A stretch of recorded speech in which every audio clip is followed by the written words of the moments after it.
bayrog'imizning mutlaq aniq o'lchamlar bilan yasaldiganligini nurg'un kishilarimiz bilmagachga, ba'zida ajoyib g'aroyib oy yulduzliq ko'k bayroqlar uchrab qolmoqda.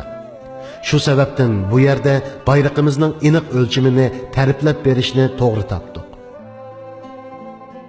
Agar bayrog'imizning kengligini, ya'ni enini 1 metr deb qabul qilganimizda, bayrog'imizning uzunligi 1,5 metr nisbatida bo'ladi. Shu asosda hilal ay shaklining bayroq o'tirib sizg'ida turgan sirtqi chambar markazi bilan bayroq sepi taraf orlig'imi 50 sm ga teng keladi.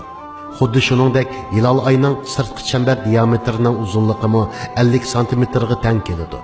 Hilal ayning ishki tashqi markazining o'rni bayroq bo'yining naq o'tirisidan bayroq enining naq yarimiga teng yerdan o'tadigan o'tirish siziq ustida bo'ladi. Hilal ay shaklining ishki chambar markazi bayroq o'tirish siziqida tashqi chambar markazida 62,5 mm orliq tashlab joylashadi.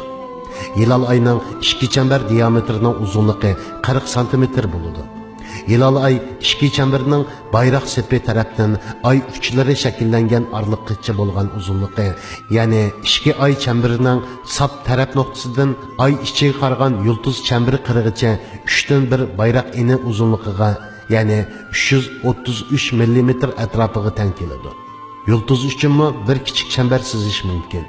Bu chambarning markazini xuddi hilal ay chambarlaridagidek bayroq enini teng ikkiga bo'lgan nuqtadan o'tadigan bayroq uzunligi o'tirish sizig'ida deb o'lcharlaymiz. Yulduz chambarining diametr uzunligi 4dan 1 bayroq eni, ya'ni 25 sm uzunligiga teng keladi. Yulduz chambari ichiga joylashtirilgan beshvarning ay ichiga yuzlangan uchi naq bayroq o'tirish sizig'i ustida va ay uchlari bo'yiga taqashq bo'ladi. Qolgan uchlari shu asosda sizildi. Bayroqning sap taqildigan oq latisining kengligi 30da 1 bayroq eniga, ya'ni 34 mm atrofiga teng bo'lib, bu orliq bayroq uzunligiga qaytilmaydi. Bayroqdagi sho'x zangar qiniq havorang, ay yulduz ichi va sap o'rni oq rangli bo'ladi. Bu nisbatlar bo'yicha xalgan cho'nglikdagi va xalgan shakldagi bayroq iznaklarini sizib yasashga bo'ladi.